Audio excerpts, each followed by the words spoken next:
Normal বেগুন ভাজা খেতে খেতে বোর হয়ে গেছো, তাহলে এইভাবে একবার ট্রাই করে দেখতে পারো।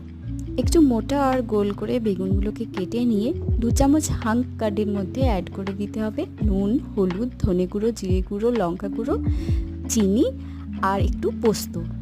এবারে বেগুনগুলোর দু পিঠে খুব ভালো করে মশলাটা অ্যাড করে রেখে দিতে হবে ওই মিনিট 5।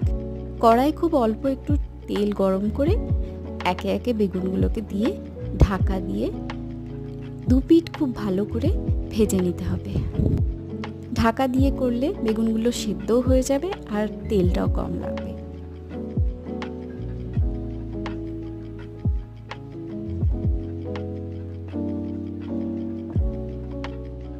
এক একটা পিঠ মিনিট 5 সময় ধরে ভেজে নিতে হবে। ব্যাস, তাহলেই রেডি আমাদের একটু ডিফারেন্ট স্টাইলের বেগুন ভাজা। গরম গরম ভাতের সাথে সার্ভ করো।